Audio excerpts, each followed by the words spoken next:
Les dimanches 10 juin 2024 au diocèse de Matadi, les prêtres rédemptoristes de la vice-province d'Afrique centrale ont célébré les 125 ans de leur présence en République démocratique du Congo.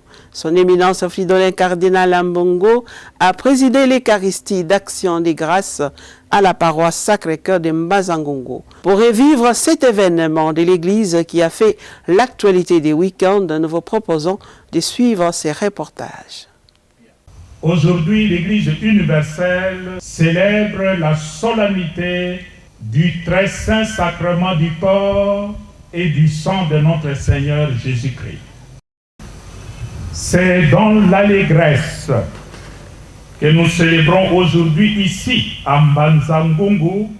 Dimanche 2 juin, dans cette ville construite sur les collines, les fidèles catholiques vivent la solennité du très saint sacrement, fête du corps et du sang du Christ. À cette fête, les missionnaires du très saint rédempteur de la vice-province de l'Afrique centrale se sont joints aux fidèles de Mbazangongo pour clôturer le jubilé de leurs 125 ans de présence en République démocratique du Congo. Je suis venu pour partager la joie des pères rédemptoristes qui célèbrent aujourd'hui leur 125e anniversaire, ce qui est beaucoup. C'est l'occasion pour les rédemptoristes de faire le bilan de ces 125 ans.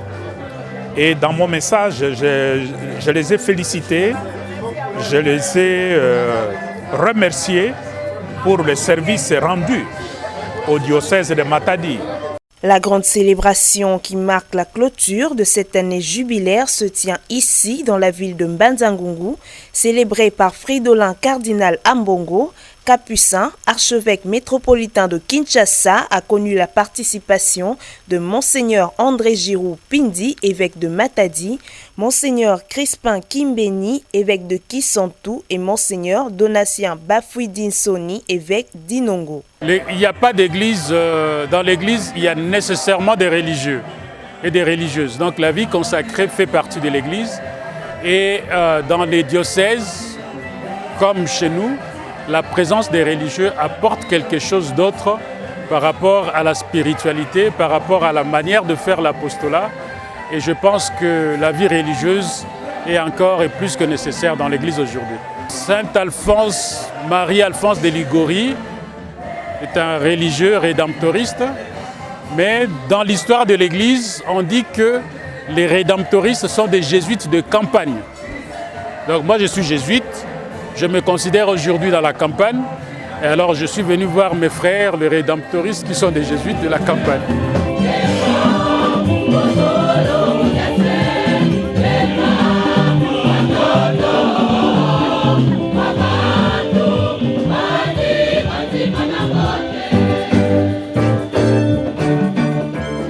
Dans son homélie, le cardinal Ambongo retrace les objectifs assignés par les vaillants missionnaires et les réalisations entreprises conformément à ces objectifs et le charisme de la congrégation.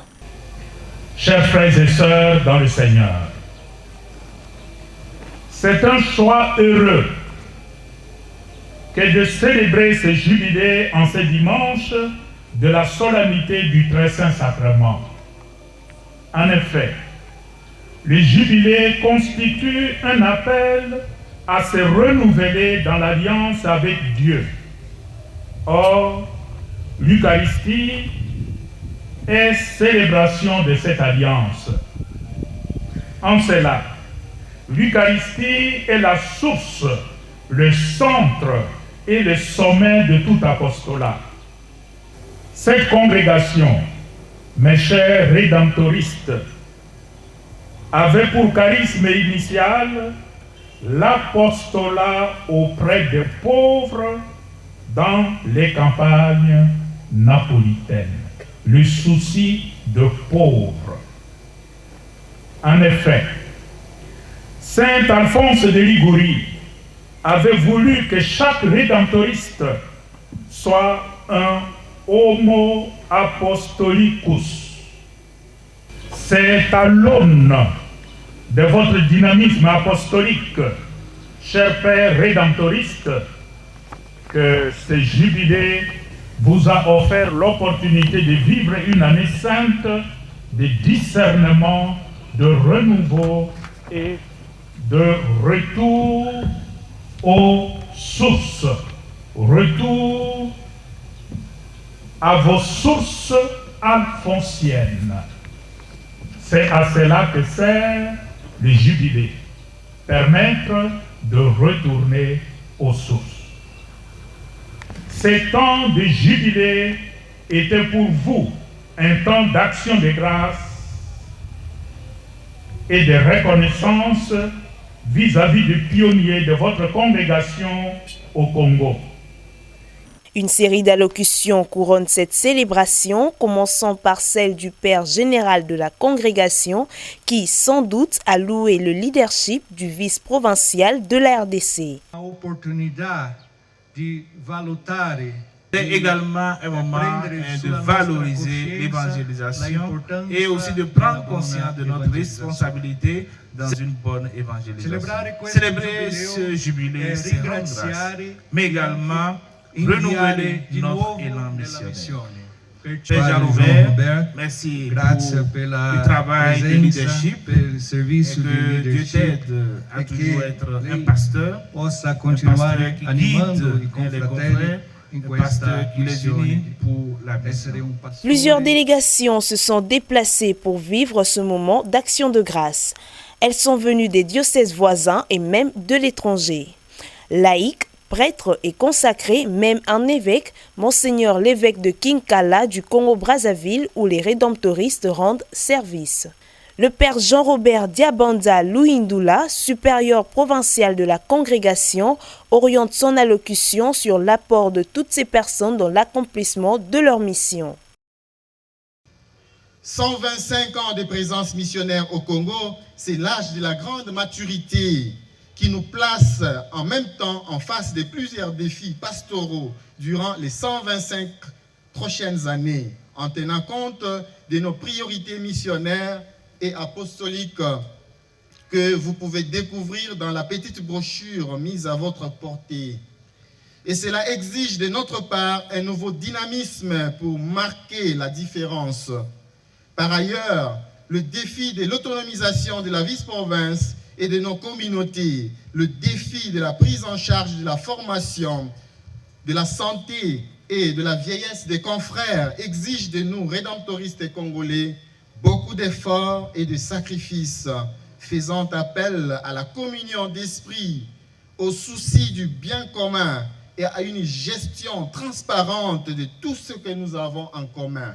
Chers frères et sœurs, le chemin est encore long.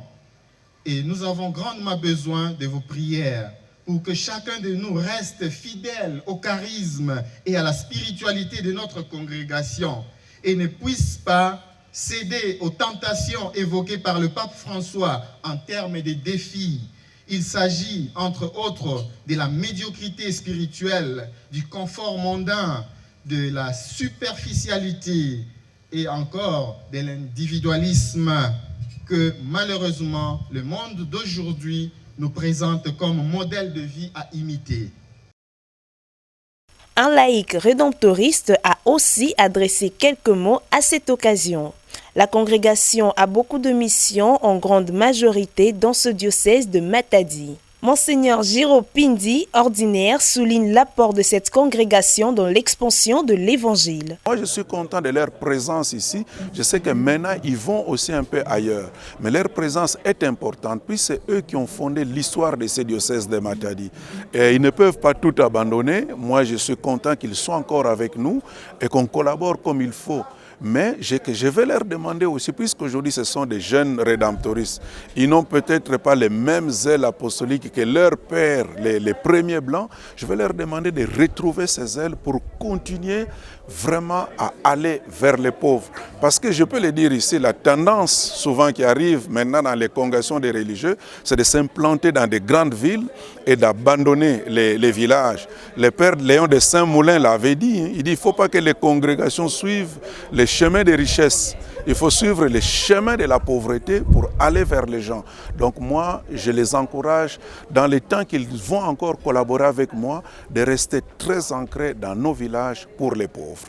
Amis d'émission, religieux et religieuses des congrégations diverses et autres invités, toutes tendances confondues, ont partagé la joie au jardin de la grande communauté rédemptoriste de Kola à Mbanza-Ngungu. Fondée par saint Alphonse de Liguori le 9 novembre 1732 dans la région de Naples, c'est vers les années 1899 que la présence de cette congrégation de droit pontifical est signalée en RDC dans le diocèse de Matadi. Les 125 ans clos, un autre 125 ans s'ouvre avec des défis parfois non attendus. Les Batata Bandila continuent leur mission de servir le Christ et son Église dans des conditions parfois difficiles avec les réalités congolaises.